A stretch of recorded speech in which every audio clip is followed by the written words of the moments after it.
Olá, aluna! Olá, aluno! Sejam bem-vindos. Essa é a disciplina de História Moderna. Eu sou o professor Igor Guedes Ramos e essa é a nossa terceira teleaula, a Europa em Transformação na História Moderna.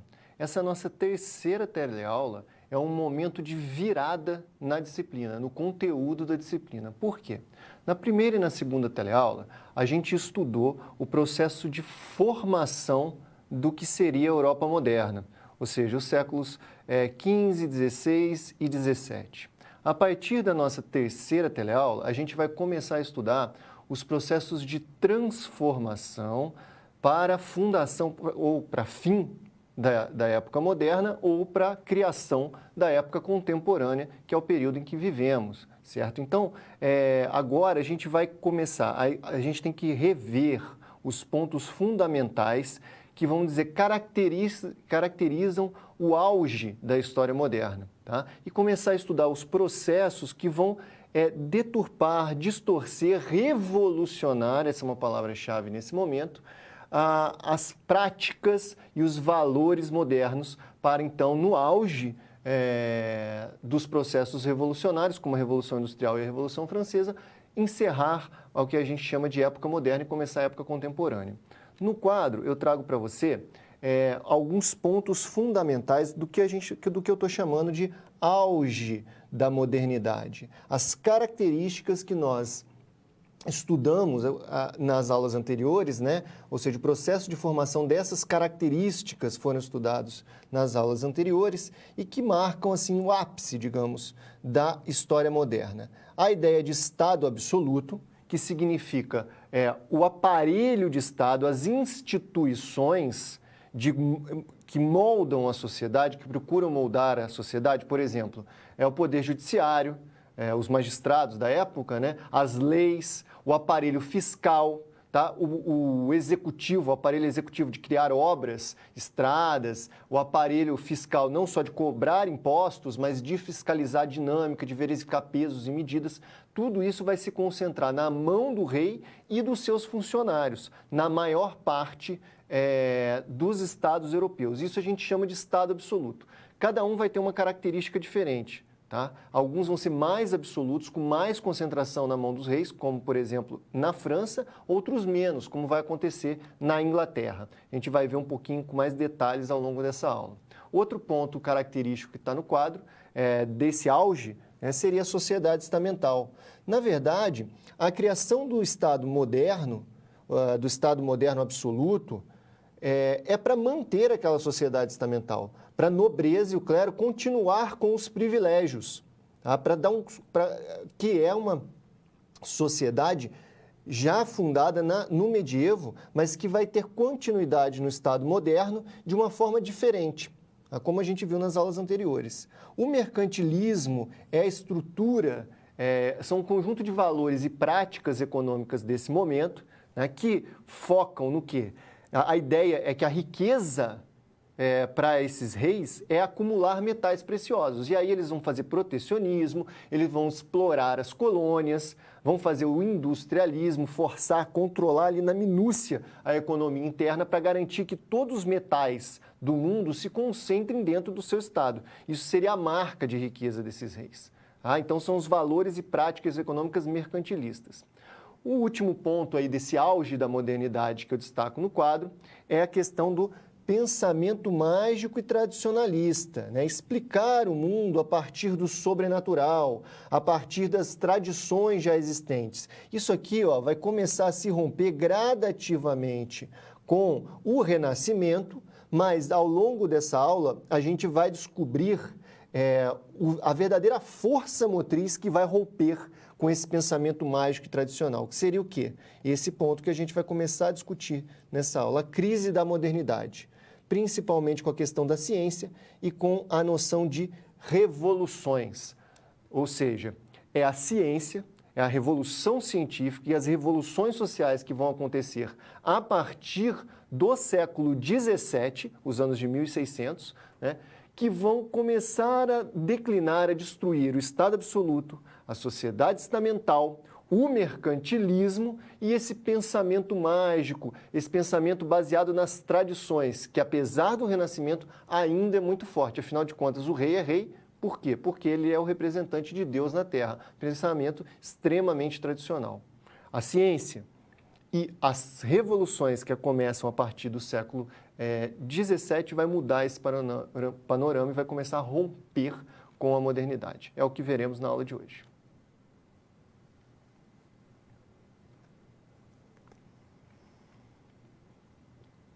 Política e revolução.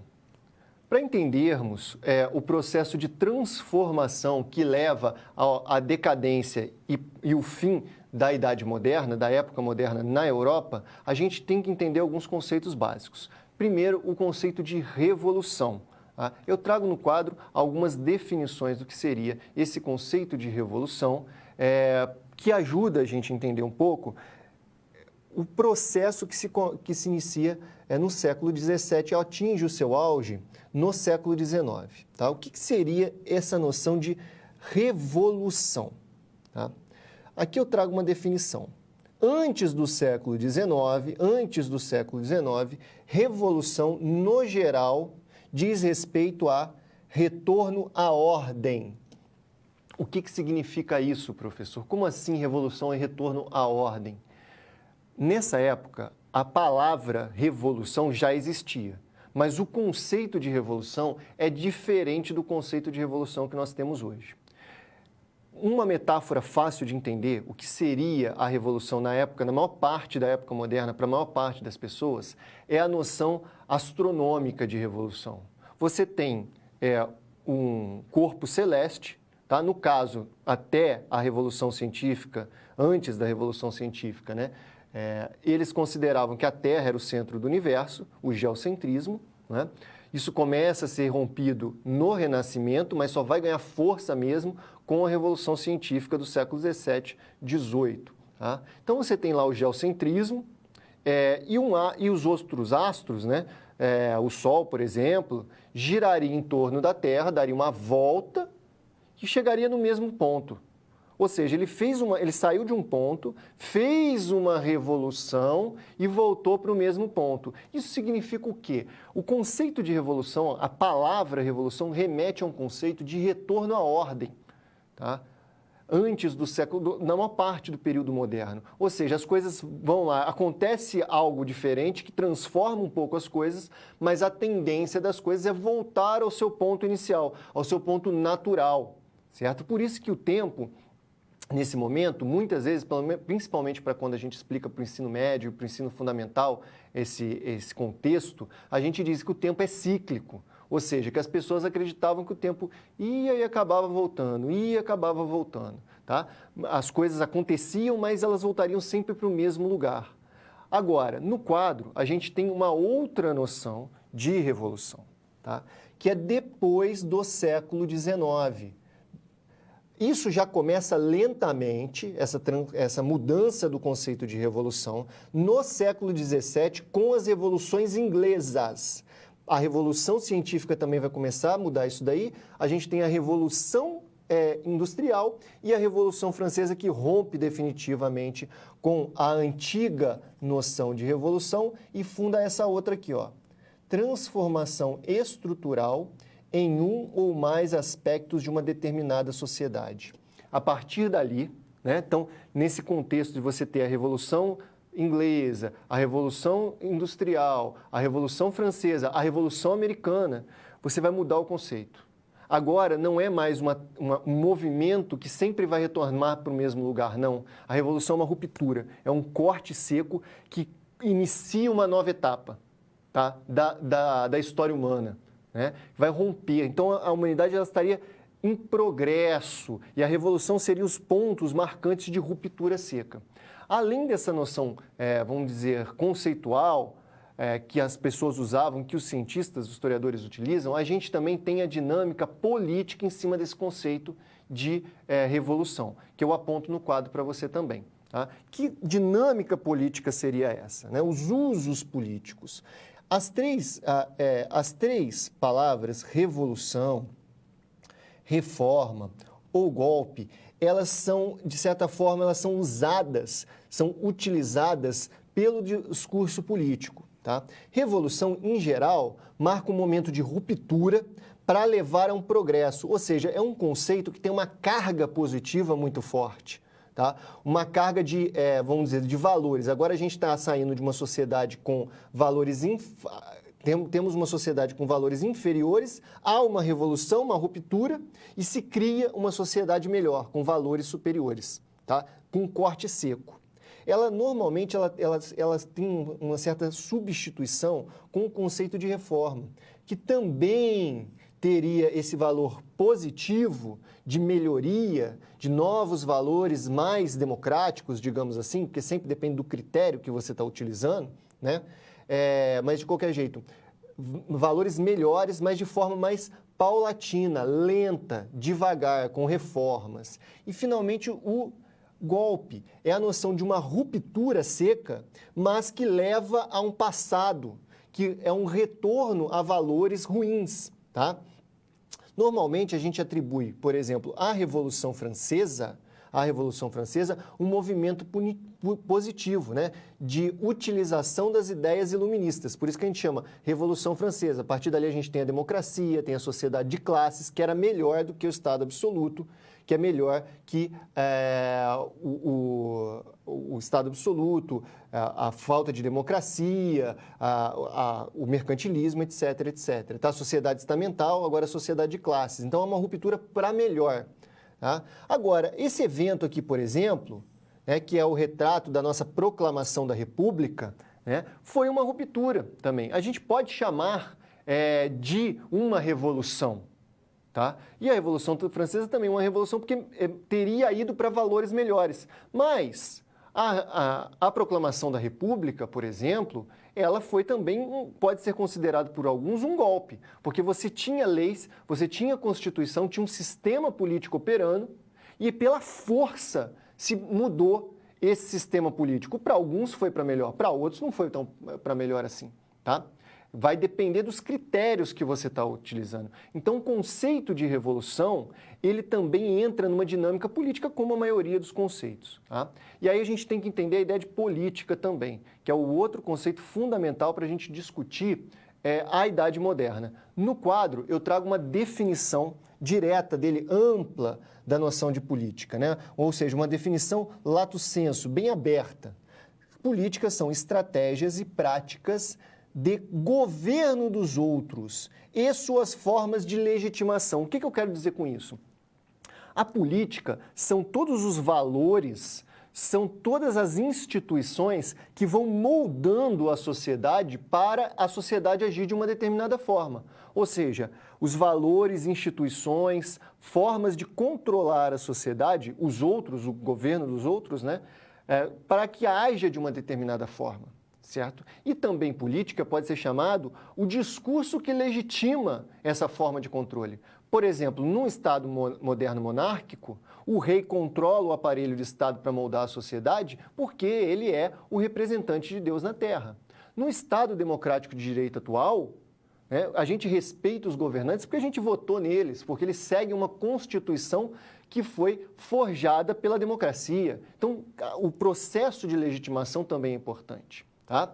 Então, a definição geral de política é essa, mas tem outras noções que a gente precisa saber, que eu aponto no quadro também, que é fundamental para a gente entender, por exemplo, as revoluções inglesas. Tá?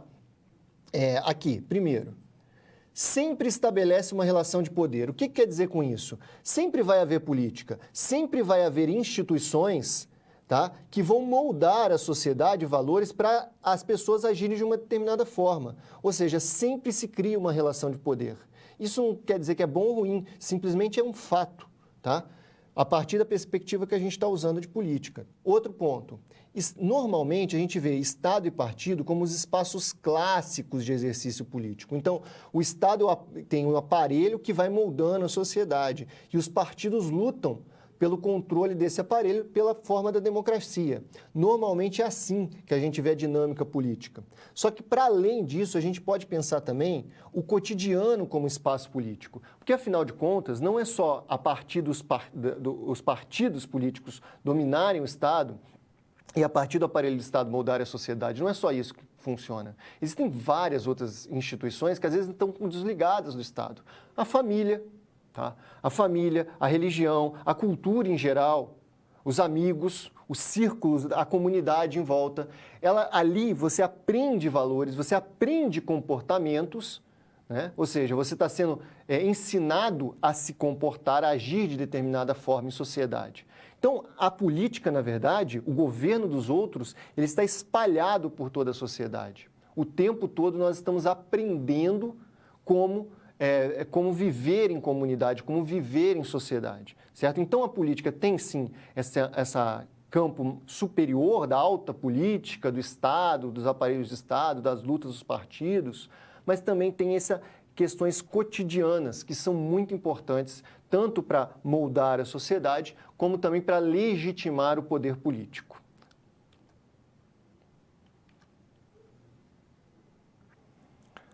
Condições das evoluções inglesas. As evoluções inglesas foram eventos que ocorreram ao longo de todo o século XVII. Eventos muito importantes porque eles vão ser os primeiros passos para a ruptura da sociedade moderna, certo? E ali, a Inglaterra vai fundar um sistema de governo, vai fundar práticas econômicas que levarão posteriormente à Revolução Industrial e à ruptura definitiva com um sistema de estados monárquicos, estados absolutos. Então é muito importante a gente entender essas primeiras revoluções que vão acontecer na Inglaterra. São vários processos, mas vamos ver as condições de possibilidade. Por que isso acontece na Inglaterra? No quadro eu trago algumas características importantes sobre essas condições. Primeiro, as condições políticas. A Inglaterra, nesse primeiro ponto aqui, eu trago essa noção básica aqui, que operava na Inglaterra no início do século XVII. Política do rei no parlamento, dos Tudors, que é a dinastia Tudor, do Henrique VIII, da Elizabeth, é substituída pelo absolutismo Stuart. O que eu estou querendo dizer com isso?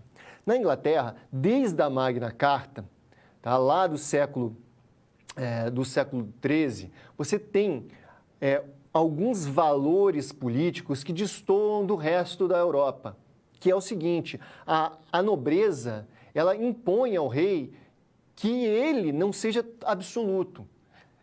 A nobreza cobra direitos do rei, cobra uma participação mais efetiva no governo. Tá? Vão acontecer várias indas e vindas até o século XVI, até o século XVII, até o início do século XVII, mas ali naquele período da dinastia Tudor, isso fica muito claro. Primeiro com Henrique VIII, aquele famoso que casou teve 8 esposas, né?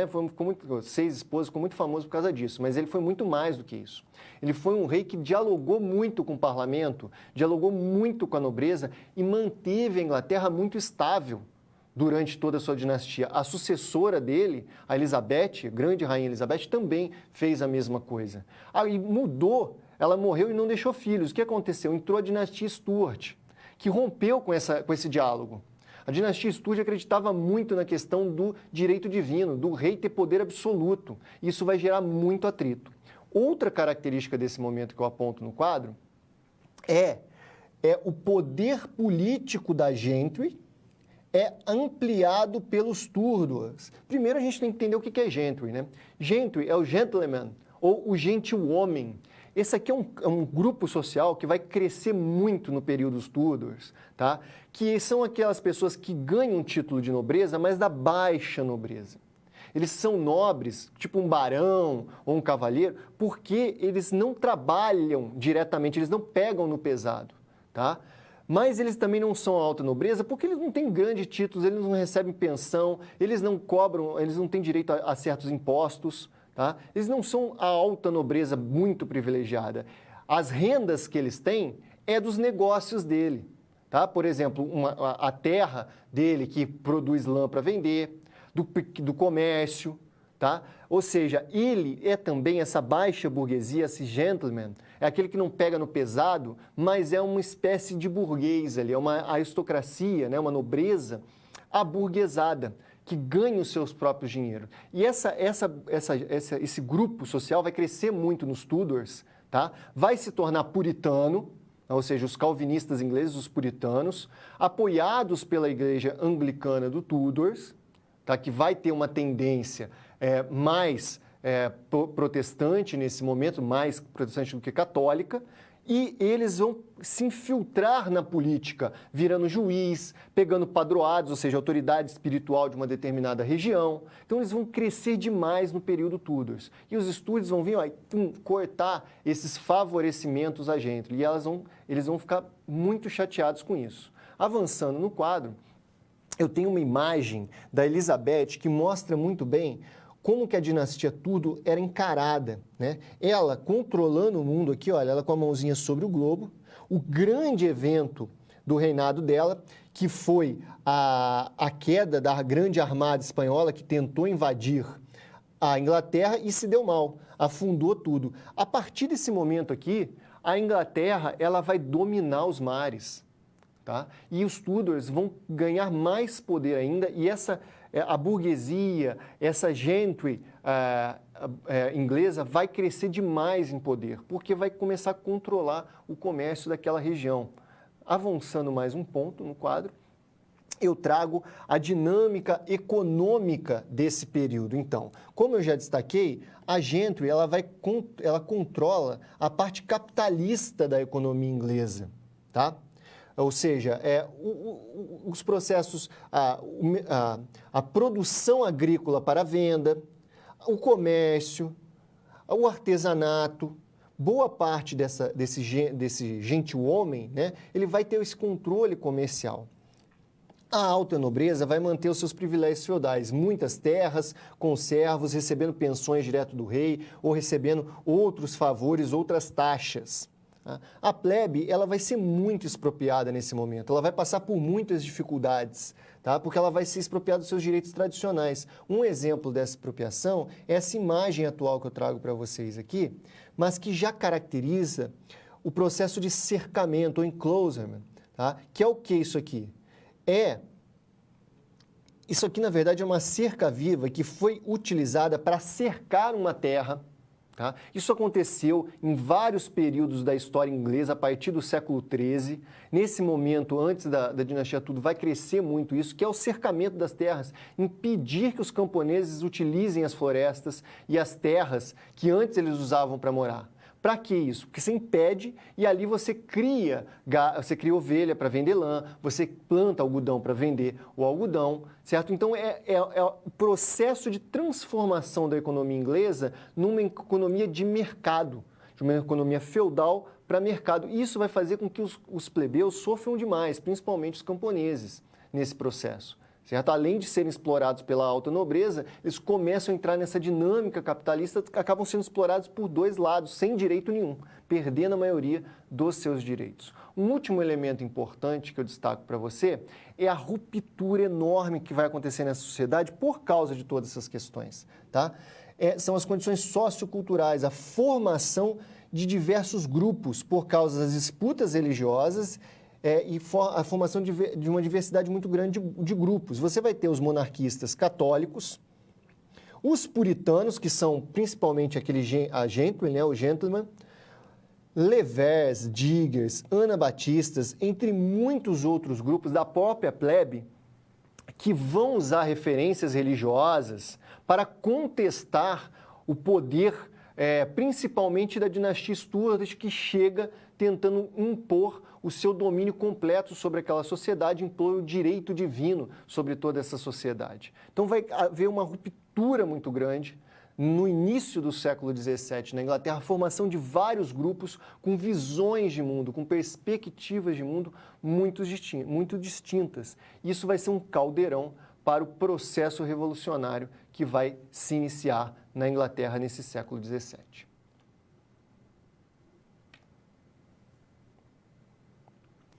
Eventos e ressonâncias das revoluções inglesas. No início do século XVII, com a chegada da dinastia Stuart ao poder na Inglaterra, há um rompimento dos valores do rei no parlamento. Ou seja, o rei deixa de conversar com a nobreza e tenta impor o seu direito divino de governo. Isso a partir do domínio da dinastia Stuart. A plebe está sendo massacrada por todos os lados, tá? Tanto pela gentry, que tem valores capitalistas, é a baixa nobreza, mas com valores capitalistas, quanto pela alta nobreza, que ainda tem valores e privilégios feudais que espreme a plebe. E ali, por causa das reformas religiosas que já estão acontecendo em toda a Europa, vai haver um rompimento social, um esgarçamento do tecido social, com a formação de diversos grupos querendo colocar o mundo de ponta cabeça, como chamou um grande historiador inglês, o Christopher Hill. E isso vai possibilitar os processos revolucionários da Inglaterra ao longo do século XVII. E aqui no quadro agora eu trago os eventos desse processo, tá? Ou mais especificamente a cronologia das revoluções inglesas. Começando com o primeiro período da dinastia Stuart, quando ela sobe no poder e até onde ela dura, né, que vai dos anos de 1603 até o ano de 1625. Nesse momento, o que vai acontecer principalmente é uma disputa política, é no campo dos valores políticos, é no campo da organização do Estado que vai acontecer a maior parte da disputa, certo? E que disputa é essa? É os Stuarts querendo assumir todo o poder, todo o controle sobre o exército, sobre a administração pública, sobre a cobrança de impostos, sobre as leis, sobre a religião, impondo um catolicismo muito ferrenho numa população que já tinha, que tinha um anglicanismo, né, que era com caráter mais protestante.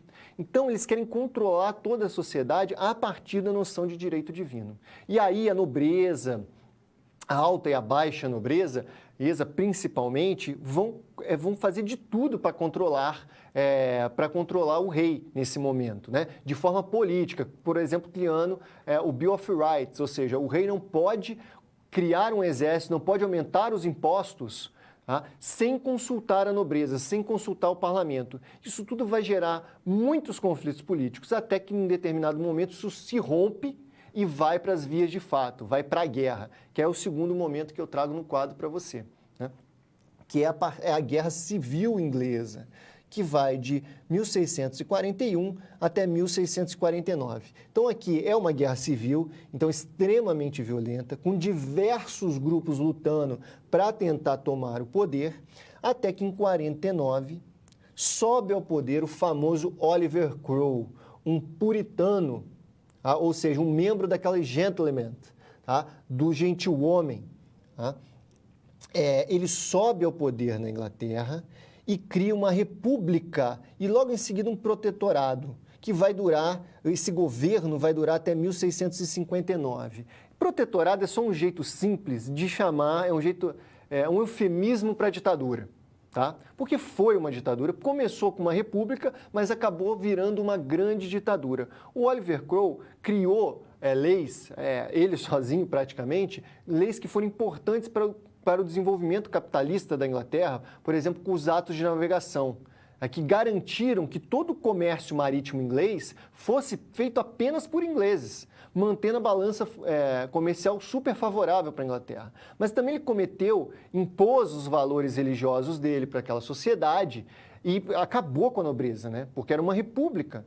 É uma república ditatorial, mas uma república. Isso aí vai gerar revoltas da nobreza, que aí vai para outra fase, para a próxima fase que eu aponto no quadro para você, que é o retorno dos Stuarts entre 1660 e 1689. O Oliver Cromwell morreu, o filho dele não conseguiu manter o controle, os Stuarts subiram no poder de novo e fundaram uma monarquia. Aí a gente praticamente voltou para essa situação inicial aqui, do direito divino, tá?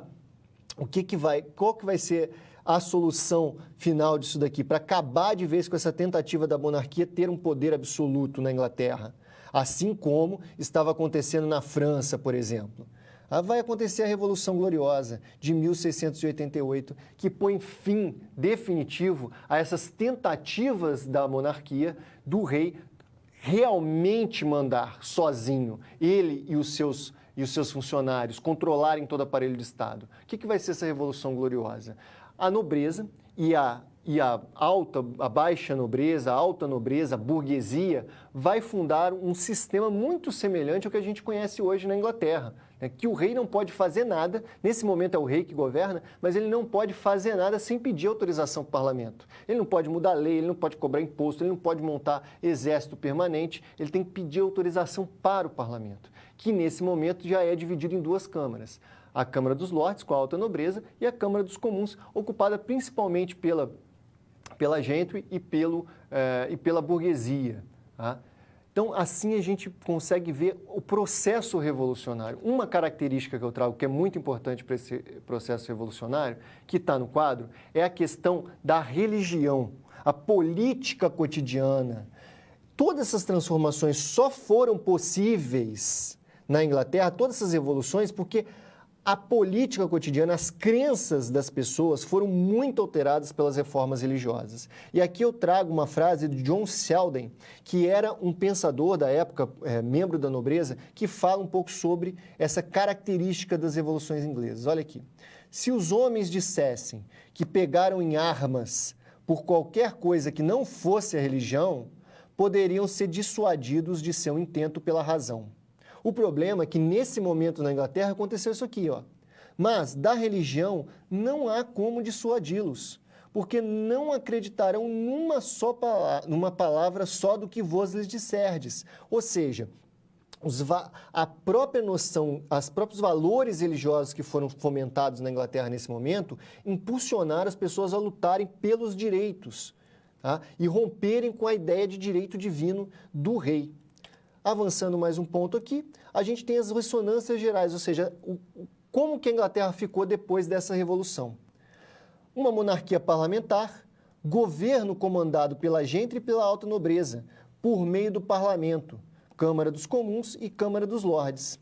Tá? E um capitalismo, e o desenvolvimento lento do capitalismo e da industrialização. Por quê? Institucionaliza práticas e valores capitalistas, estabelecendo condições para a Revolução Industrial. Porque quem governa agora efetivamente, quem vai escolher as leis, quem vai mudar, por exemplo, para que o Exército existe, para que os barcos existem, né? A Armada existe, são a gente. Então vai ter um foco muito forte no desenvolvimento capitalista. Isso vai dar cara para as próximas revoluções do século XVIII na Inglaterra.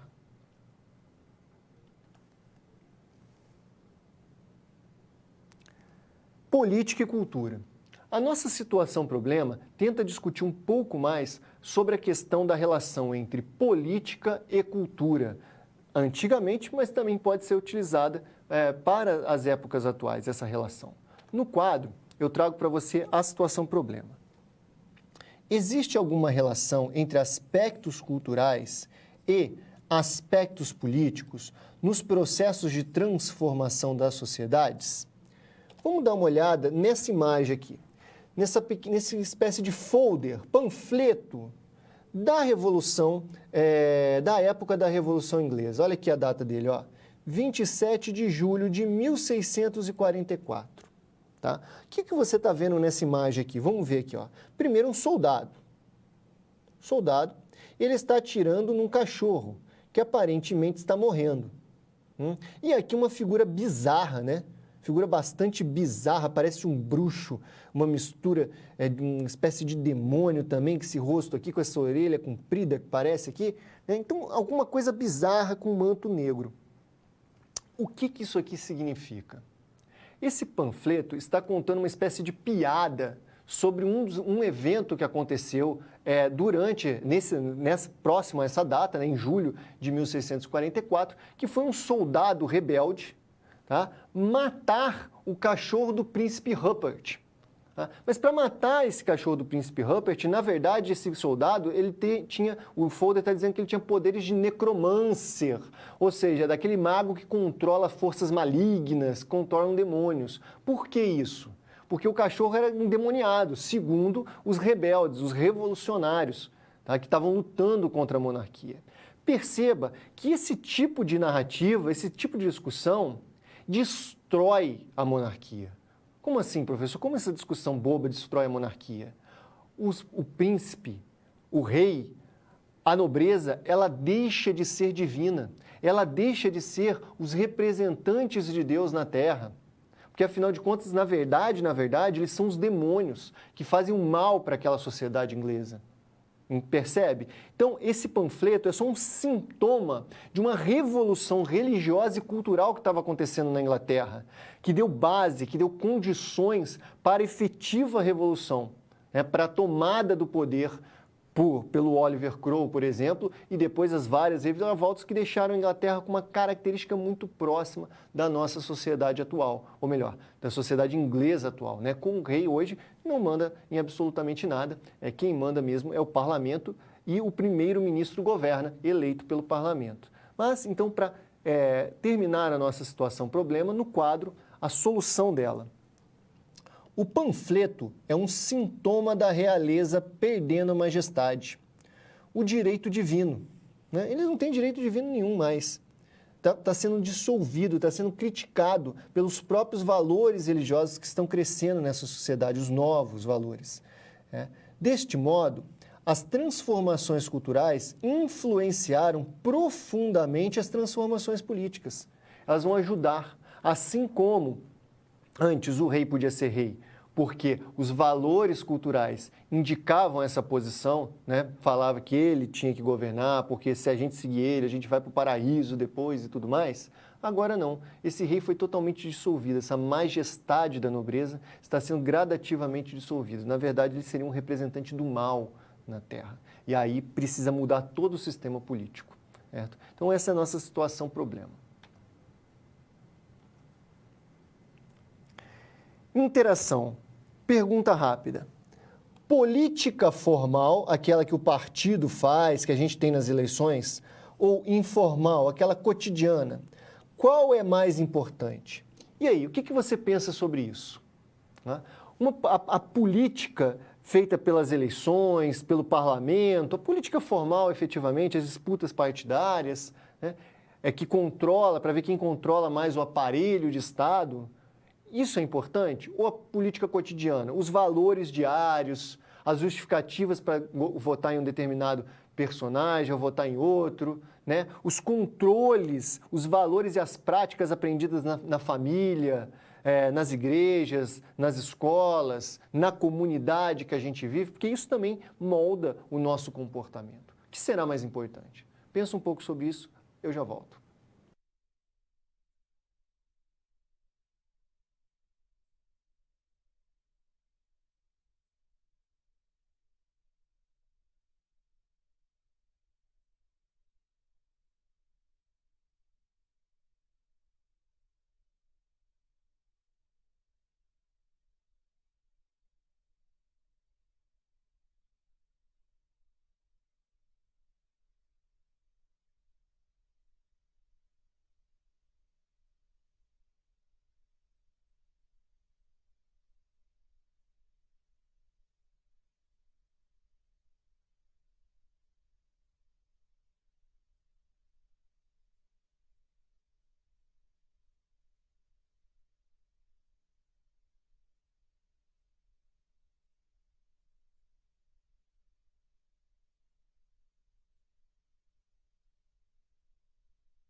Voltamos.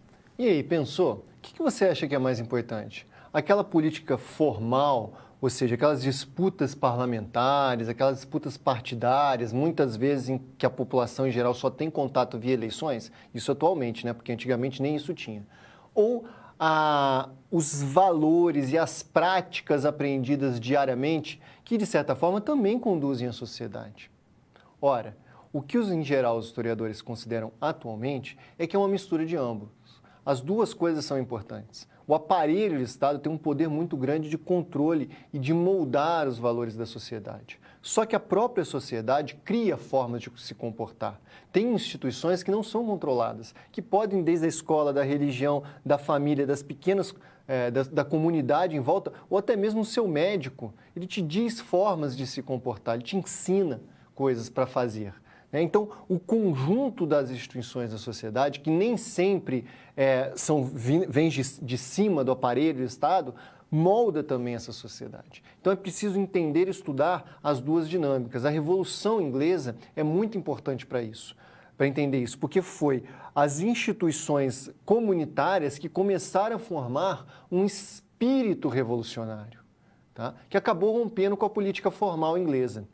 Coisas desse tipo também vão acontecer em outros momentos, tá? Da época moderna e atualmente também, como, por exemplo, com a Revolução Científica e com a Revolução e com o Iluminismo, que são os temas que nós iremos estudar a partir de agora.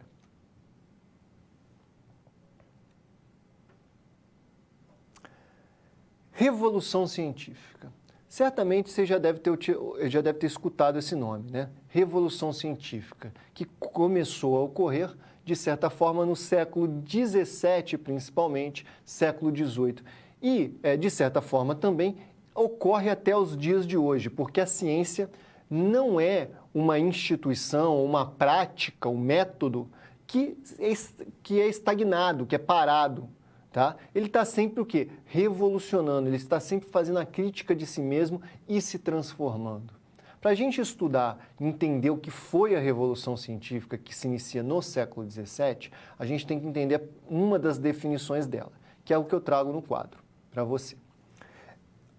O termo, o termo Revolução Científica foi cunhado por esse pensador aqui, é um epistemólogo, um historiador da ciência, chamado Alexandre Koyré, para designar as transformações radicais ocorridas na estrutura do conhecimento entre os séculos XVI e o século XVIII. Tá? Foi o Alexandre Koyré que deu o nome de Revolução Científica para esse momento, que rompeu toda a forma de pensar antiga, tradicional, e criou uma nova forma. Só que o Alexandre Koyré, ele não foi o primeiro e nem o último pensador a estudar as revoluções científicas, certo? Além disso, ele tem um método próprio que a gente costuma chamar de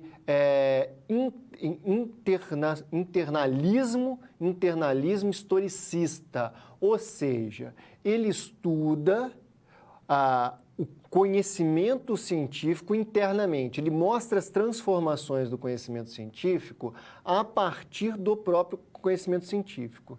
E ele é historicista porque ele não acredita que o conhecimento científico vai evoluindo de uma forma tranquila, suave, rumo a uma ciência perfeita. Não, ele é historicista porque ele mostra as várias transformações, os vários conflitos dentro da própria ciência, as várias formas de pensar, a mistura do pensamento mágico com o pensamento científico. Então, por isso que a gente fala que ele é um internalista historicista. Mas quais outros que existem, professor? A gente vai utilizar principalmente o Koyré na nossa explicação, tá? Mas existem vários outros pensadores, um muito popular é o Thomas Kuhn, mas existem vários outros que são, por exemplo, organizados em internalismo progressista, ou internalismo simplesmente, porque eles acham que a ciência é um processo linear, tranquilo, suave de desenvolvimento. Tá? e ela muda e ela só pode ser pensada a partir das próprias ideias científicas, a partir dos próprios cientistas que são retratados como heróis. O Query não é assim, ele mostra os defeitos dos cientistas também, as rixas entre eles. E também há os externalistas, que aí tem vários tipos. O que é o externalismo? É que tenta explicar a ciência a partir de fatores culturais, a partir de fatores sociais, a partir de fatores econômicos, por exemplo. Então não foca simplesmente nas ideias e nos cientistas, mas foca no ambiente que cerca esses cientistas. Tá? Mas, como eu disse, isso é um panorama para você entender que há outras formas de pensar esse processo, porque não é um processo simples. Mas vamos focar na perspectiva, principalmente essa perspectiva do Query. No quadro eu trago, então, o que seria a característica principal dessa revolução científica.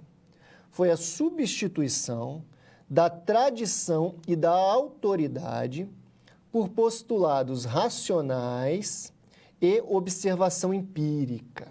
Isso foi um processo lento de idas e vindas. Isso significa o quê?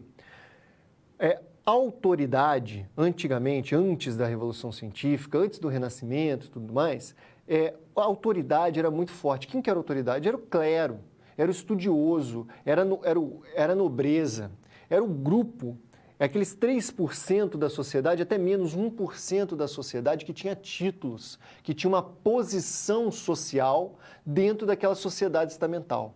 Tá? E o que ele dizia era lei, era dogma, você não podia questionar, porque é uma autoridade dizendo, você não podia debater o assunto.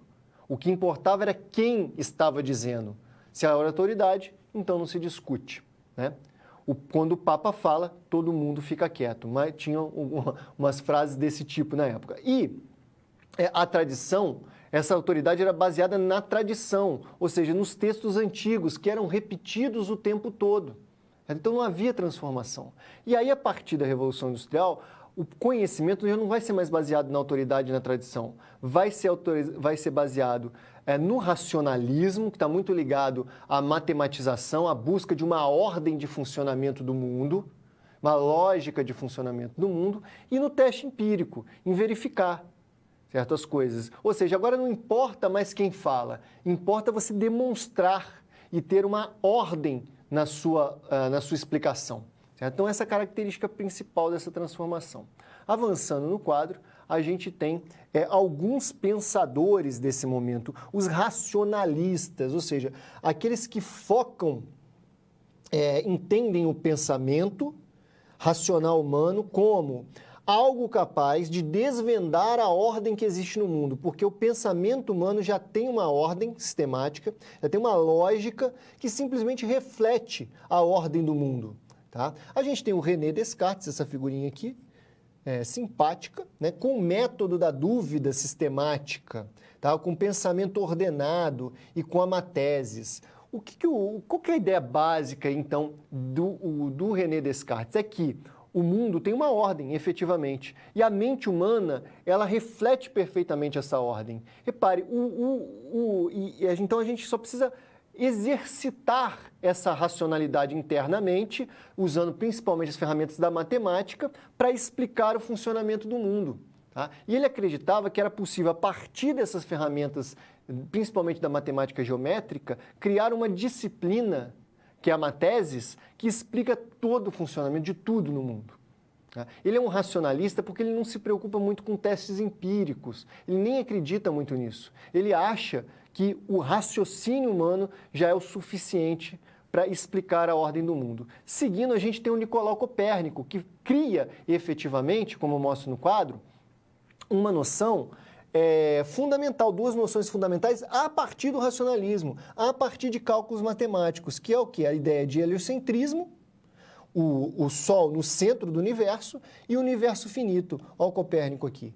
O que ele vai nos dizer? A partir de cálculos matemáticos, eles resolvem uma tonelada de problemas que existia antigamente. Por quê? A tradição dizia que a Terra estava no centro. Só que quando e aí você tinha que acreditar nisso, a tradição, a autoridade, né? A Terra está no centro do universo. Só que quando você ia para a prática, você tinha que usar um monte de cálculos tortos que não encaixava com a explicação original, porque, afinal de contas, na realidade, a Terra não estava no centro do universo. O Copérnico rompe com tudo isso e dá uma explicação matemática para todo o funcionamento do sistema solar, tá? Além de propor que o universo teria que ser infinito. Avançando mais um ponto, a gente tem mais dois outros pensadores fundamentais. O Galileu Galilei, né, essa figurinha aqui, ele vai dar continuidade ao trabalho do Copérnico, que foi principalmente racional, matemático, e vai provar empiricamente. Por isso que eu estou chamando eles aqui de empiristas, usando o telescópio, uma invenção, vai provar o heliocentrismo. E é interessante porque a gente imagina, então, agora eles estão evoluindo, vão sair do lugar. Não, o Galileu ensinava horóscopo, não é assim, não é uma grande ruptura que muda tudo. Tá? Eles não são grandes pensadores que rompem totalmente com o seu tempo. Ele vai provar o heliocentrismo usando o telescópio para verificar os astros, mas ao mesmo tempo ele tem crenças próprias do pensamento mágico, como a questão do horóscopo.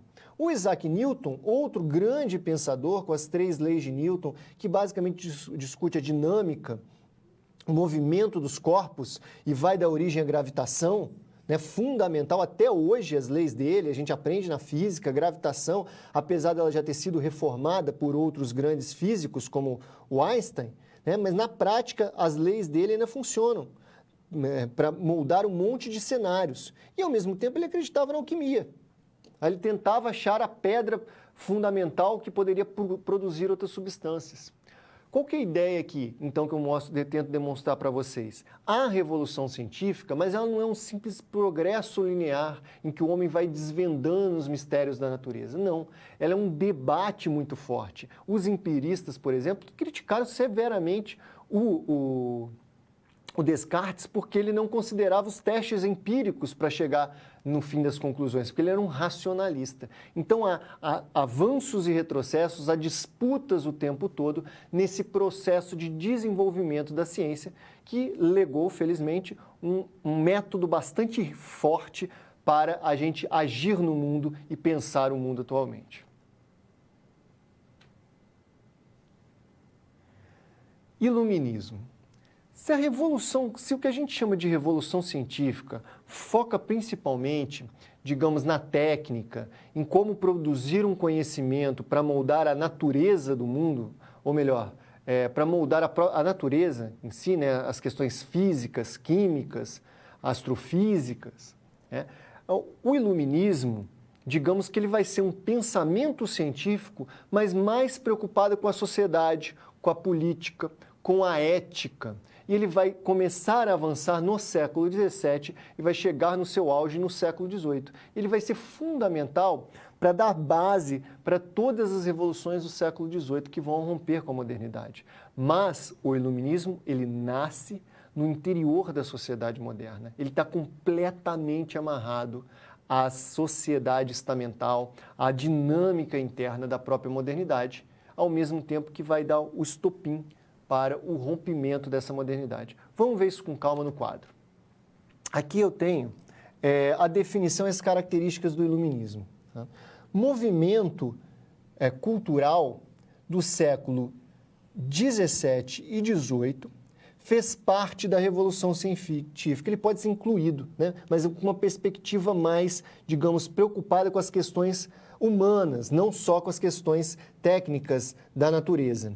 Primeira característica dele, exatamente igual à Revolução Científica, né? O conhecimento deve ser fundamentado na racionalidade e na empiria, ou seja, na ideia que existe uma ordem do universo, um conjunto de leis que rege o universo, que rege a humanidade, e no teste empírico, em provar as coisas por meio da experiência, tá?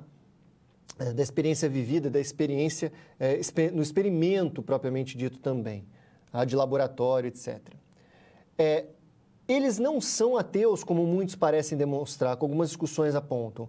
Para eles, Deus existe sim, mas não interfere no mundo. Tá? Deus existe, muitos pensadores vão usar Deus para explicar a origem do mundo, mas Deus criou o mundo com a sua ordem, criou o ser humano capaz de visualizar essa ordem. Então, nós é que temos que entender agora, a tarefa é nossa, de continuar a melhorar a nossa vida. Tá? E não ficar dependendo das vontades da providência, como a modernidade e o medievo vão depender muito. não é em si um pensamento revolucionário, o iluminismo. É um movimento ligado às elites e ao status quo. Você não vai imaginar que um plebeu vai estar lá discutindo física, que vai estar discutindo política. Não é isso que está acontecendo. O plebeu está se desdobrando para ter o pão dele e sobrar e ter o dinheiro para pagar os impostos. Tá? Não é nesse grupo social que essa discussão vai se desenvolver do iluminismo. E também não vai ser muito na burguesia, não, porque a burguesia está preocupada em ganhar dinheiro, em mover os seus negócios. A elite é uma pequena parcela da burguesia culta e a nobreza culta, tá? Que vai criar o ambiente para surgir o iluminismo, com salões de debate, com as sociedades científicas, entre outros eventos que vão juntar grupos de pensadores para discutir o mundo e a sociedade. Avançando no quadro, eu tenho um dos produtos do iluminismo, o maior e mais importante produto do iluminismo, a enciclopédia. Certamente você já ouviu falar de uma enciclopédia, né? Hoje a gente tem o Wikipedia na internet, mas essa daqui é uma das primeiras grandes enciclopédias, editadas por Denis Diderot e Jean d'Alembert. Aqui, qual que era o interesse desses pensadores, desses iluministas, ao criar a enciclopédia? Essa daqui, ó. Publicar todo o conhecimento existente. Aquela ideia de Mateses, que já está lá no Descartes, a ideia que era possível conhecer o mundo todo e todos os tipos de conhecimento e expor em um só produto, né, em uma só obra. Tá? Isso aqui tinha um enorme potencial subversivo. Como assim, professor? Como um enorme potencial subversivo? Veja bem, a enciclopédia ela trata de todos os temas, porque ela quer tratar de todos os temas. Desde como faz pão, né, o melhor tipo de pão, até como devem ser organizados os poderes de uma república, tá? Ou da própria monarquia, como que o rei deve governar. Então, imagine lá que está o plebeu, vai lá dar uma lidinha na enciclopédia para saber como é que faz pão, como põe a ferradura num cavalo, como escolher um bom cavalo. E na página do lado ele tem lá como fazer revolução, como que deve ser a ideia dos 3 poderes, certo? Então, isso tem um potencial subversivo enorme, tanto no geral, de espalhar o conhecimento, né, como de você se interessar por outros fatores, por outros elementos que você não estava nem preocupado, mas que você encontra ali e pode ler. Tá? Aí é verdade que a maior parte da população francesa, a enciclopédia francesa, mas europeia também, era analfabeta, mas isso depois passava de boca em boca. Uma pessoa lia para os outros e explicava o que estava escrito ali. Então tinha um enorme potencial subversivo. Avançando no quadro, a gente tem outro elemento fundamental do iluminismo, que é o que a gente chama de despotismo esclarecido ou reformismo ilustrado. Como eu disse, apesar desse potencial subversivo que a enciclopédia tinha, tá? O iluminismo não surge nas baixas classes, surge na nobreza culta. E aqui a gente tem um exemplar muito famoso para a gente aqui do Brasil da nobreza culta. Tá? E da burguesia, nobreza culta, que é o nosso primeiro-ministro de Portugal, tá? Que vai ser fundamental para reformar Portugal, para reformar o governo português, certo? Aqui a gente tem uma imagem dele exatamente controlando, apontando, ó, cheio de documentos aqui, cheio de documentos, tá? O Marquês de Pombal, desculpa, estava falhando a memória aqui, esse é o Marquês de Pombal, estava tentando lembrar o nome dele, desculpe. É o Marquês de Pombal, né? Que foi o primeiro ministro português que reformou todo o processo administrativo da corte portuguesa. Esse quadro retrata bastante bem esse processo, porque ele aqui, olha, com seus mapas, com seus projetos, com seus estudos todos, apontando para Portugal reformada e para os navios que vão ser fundamentais para o erguimento de Portugal, para que Portugal se tornasse uma potência. O Marquês de Pombal não foi o único pensador, o único chefe do despotismo esclarecido. Houveram vários, a Catarina da Rússia, o Frederico II da Prússia, tá? Vários outros reis tiveram primeiros-ministros ou assumiram esse papel de déspota esclarecido, que vai usar as ideias do iluminismo, a racionalidade, por exemplo, acabando com a servidão, colocando trabalho assalariado, tomando terras da igreja, distribuindo, fazendo uma reforma agrária, acabando com a punição, com os suplícios para os crimes e, na verdade, pegando os prisioneiros e ensinando o que eles têm que fazer, disciplinando os prisioneiros para virarem trabalhadores. Então, vários processos que o próprio rei ou a própria nobreza vão utilizar do iluminismo para melhorar a sociedade, mas sempre em prol do quê? De aumentar o seu poder, de aumentar a riqueza do seu Estado. Então, repare que isso aqui é um dos fatores que vai impulsionar muito o iluminismo. Ele não é só subversivo, ele também está no interior do poder.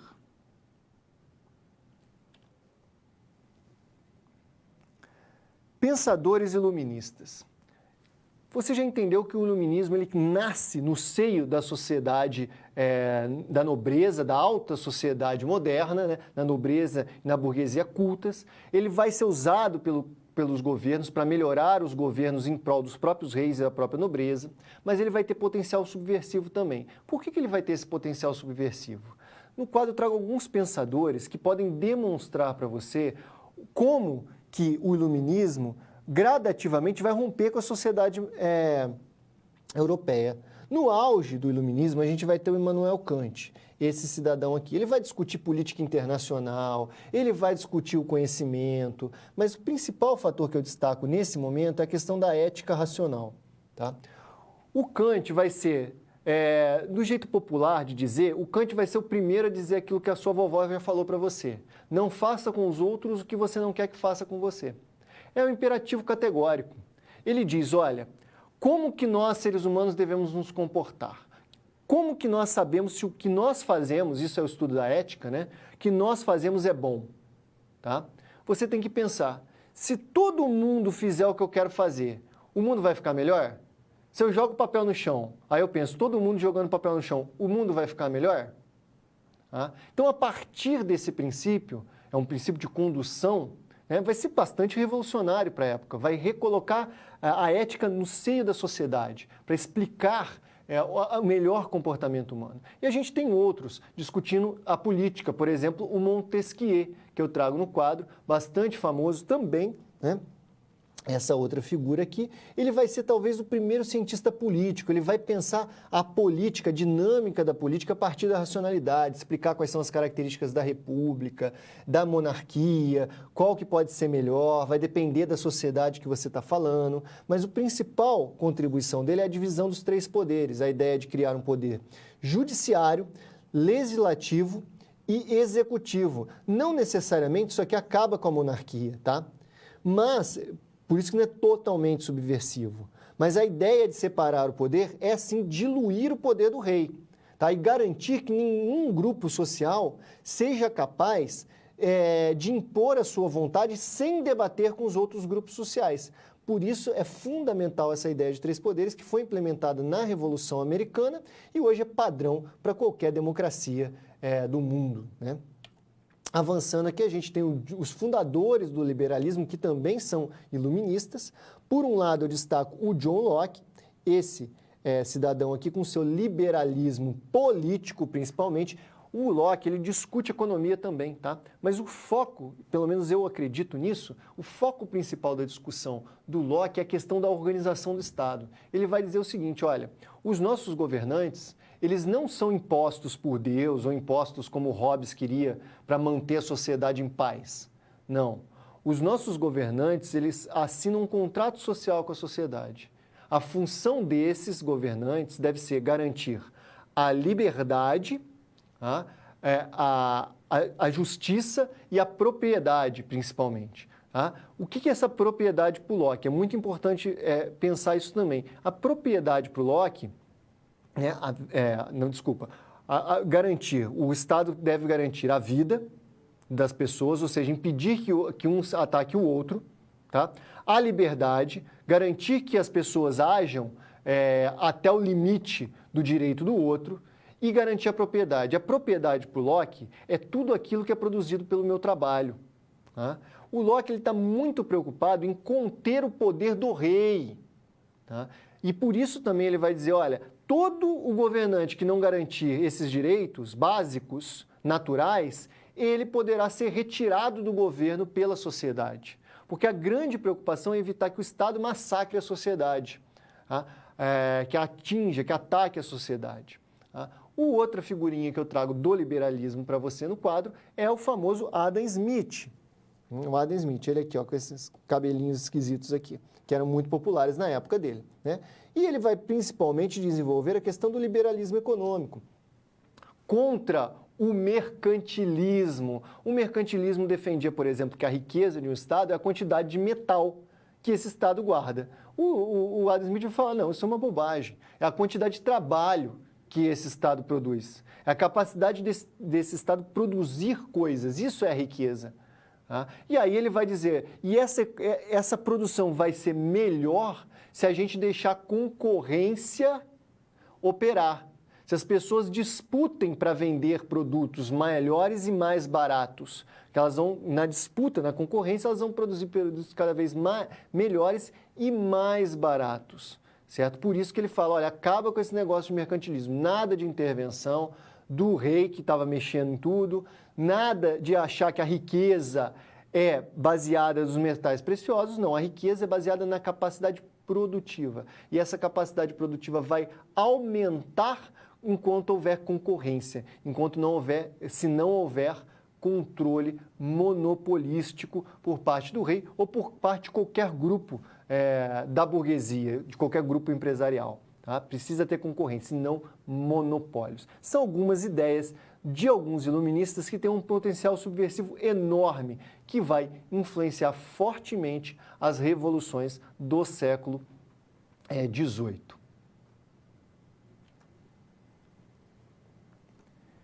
Mentalidade econômica iluminista. Com o iluminismo, com as ideias do Adam Smith, com as ideias do Kant, do Locke, diversos outros pensadores da época, né, que eram considerados iluministas, nós vamos ter outros valores econômicos, outras perspectivas econômicas. Essa é a nossa situação problema. Agora, vamos dar uma olhada no quadro para entender qual que é a questão principal. Qual a diferença econômica entre a racionalidade iluminista e a racionalidade medieval e /moderna? Porque, na verdade, a ideia, a forma de se pensar a economia no período medieval mudou pouco para a modernidade. Vai haver uma nova ruptura com o iluminismo. Vamos dar uma olhada nessa frase aqui, que é do próprio Adam Smith, ó. Adam Smith, Riqueza das Nações, livro 3, capítulo 4. Essa citação aqui, ó. Vamos ver o que ele fala sobre a economia. Um comerciante está acostumado a empregar o seu dinheiro principalmente em projetos lucrativos. Então, olha aqui, o sujeito comerciante, tá? Emprega o dinheiro em projetos lucrativos, ou seja, que vão trazer mais dinheiro. Eu uso o dinheiro para produzir mais dinheiro. Ao passo que um simples cavalheiro rural é um nobre. Costuma empregar o seu em despesas. O que ele está chamando de despesa aqui? Em gasto, em roupas, em enfeites, em festas, etc. Frequentemente vê seu dinheiro afastar-se e voltar às suas mãos com lucro. Ou seja, o comerciante, né? Porque ele usa o dinheiro para gerar mais dinheiro. O outro, o cavalheiro, quando se separa do dinheiro, raramente espera vê-lo de novo. Aqui é uma mudança de mentalidade, tá? É uma diferença de mentalidade entre o nobre e a burguesia. E essa mudança é assim, o nobre tem a mentalidade de gastar o dinheiro para marcar distinção social. A gente discutiu isso na aula anterior, né? De ficar chique, de dar festas, de criar palácios suntuosos, para mostrar como ele é superior ao resto da sociedade, para marcar posição social. Tá? A burguesia não. Ela usa o dinheiro para produzir mais dinheiro, também para marcar posição social. Tá? Mas para ter mais dinheiro e marcar uma posição social. Mas a lógica é diferente. E nesse mundo moderno, o que vai acontecer? Uma substituição da lógica, digamos, hegemônica, predominante. No início da modernidade, a lógica da nobreza é fundamental, é mais poderosa, comanda essa sociedade e a partir de meados da Idade Moderna, a lógica burguesa do comerciante vai se impor nessa sociedade e aí o mundo vai ter que mudar, vai ter que acontecer a ruptura das revoluções do século XVIII. Encerrando a nossa situação problema, eu aponto aí para você no quadro a resposta. Adam Smith exemplifica a diferença entre a lógica metalista da nobreza, eu simplesmente junto metal e posso gastar à vontade, com seus gastos de representação. O que significa gasto de representação? Eu gasto para me representar na sociedade, para me impor na sociedade. E depois eu arranco mais dinheiro de algum lugar, tá? Com impostos, com colônias, etc. Tá? E a lógica capitalista da burguesia, em franca ascensão na Europa, que busca gerar mais dinheiro, usar o dinheiro para gerar cada vez mais dinheiro e, com esse dinheiro, poder comprar o que for, até a nobreza. Até o título de nobreza eles compram e se tornam nobreza togada e começam a participar diretamente do governo.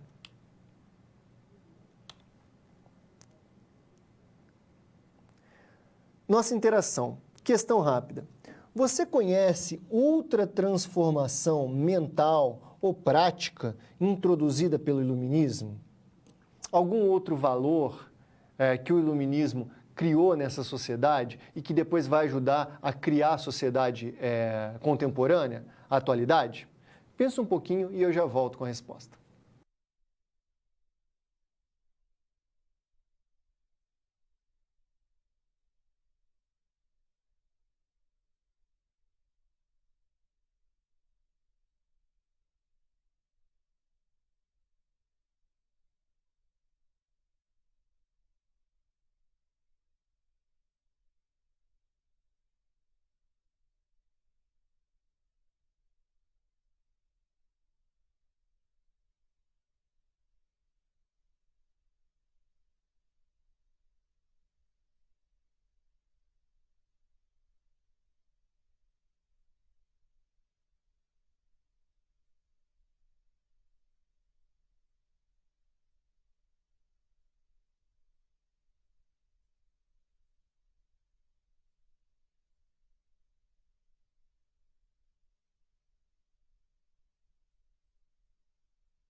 Voltamos.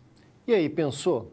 Pensou em outra mentalidade, outro jeito de se comportar que vai surgindo dentro da sociedade moderna, que acaba indo contra a própria estrutura da sociedade moderna? Posso dar dois exemplos. um a partir da própria Revolução Inglesa, né, que vai colocar em xeque a ideia de que a nobreza, de que o clero, ou seja, de que os governantes em geral, né, são representantes do divino na Terra. A Revolução Inglesa, as revoluções inglesas, né, porque são vários momentos, como a gente viu, vários eventos, eles vão criticar essa ideia, eles vão romper com essa ideia. O rei não é magnífico, o rei não é uma divindade. Ele não tem que mandar na gente por causa disso. Ou ele é um bom rei que nos dá alguns direitos, ou ele não pode mandar. Aí vai acontecer, por exemplo, a República do Oliver Cromwell, que acaba virando uma ditadura, né? E depois reformula tudo de novo. Outro valor muito importante, fundamental, que vai surgir ao longo da Idade Moderna, é a ideia de que o trabalho enobrece o homem. Ora, toda aquela sociedade moderna estamental, né, que é um prosseguimento do período medieval, tá, sobre uma nova organização política, sobre uma nova organização econômica, mas é a mesmo molde social, praticamente, vai sendo gradativamente corrompida com essa ideia de que o trabalho enobrece o homem. Porque o nobre, ele é nobre exatamente porque não trabalha, certo? Então, isso vai contra essa sociedade. E a burguesia está ficando cada vez mais poderosa e, de certa forma, ela trabalha. Tá? Então, tudo isso vai rompendo, são formas mentais, são ferramentas mentais ou mentalidades que vão se transformando e vão corroer a própria modernidade, tá? Mas que nascem dentro dela. Avançando para o nosso momento de recapitulação, né? A gente tem no quadro os pontos fundamentais da aula de hoje que a gente precisa retomar. Tá? Então, lá, ó. A aula de hoje a gente focou no quê? No início do processo de ruptura da modernidade. O primeiro tema que a gente viu foram as revoluções inglesas. O que tem de característica importante nessas revoluções inglesas? Tá? Primeiro ponto, as revoluções inglesas demonstram a diferença dos estados modernos na Europa. Tá? A Inglaterra jamais foi um Estado moderno absoluto, ou seja, com um rei realmente controlando o aparelho de Estado, ou seja, o poder muito concentrado num só indivíduo. O momento que os reis tentaram fazer isso com a dinastia Stuart, houve as revoluções e acabou criando um molde de monarquia, que é a monarquia parlamentar. O rei governa até, só que ele tem que sempre consultar o parlamento, a nobreza e também a plebe, mais representada pela burguesia principalmente. Tá? E isso tudo vai dar um formato institucional para a Inglaterra que vai permitir o desenvolvimento capitalista ali, porque as leis, aquela sociedade vai ser organizada de acordo com o interesse daqueles grupos econômicos mais pujantes, que é a gentry e até parte da alta nobreza que está se aburguesando também, certo? Então, isso ali vai dar um incentivo muito grande para a transformação na Inglaterra que vai ocorrer posteriormente. As outras discussões que a gente viu, que eu aponto no quadro, é a Revolução Científica e o Iluminismo. Eles estão razoavelmente amarrados, esses dois eventos juntos, e basicamente os dois vão se contrapor ao quê? Esses movimentos, né? De certa forma, o Iluminismo faz parte da Revolução Científica, né? Se a gente considerar que a Revolução Científica continua até hoje. Eles vão criticar a tradição e a autoridade. Tá? Não me importa quem diz, não importa quanto é antigo esse conhecimento. O que importa é se ele é racional e se eu consigo comprovar ele. Tá?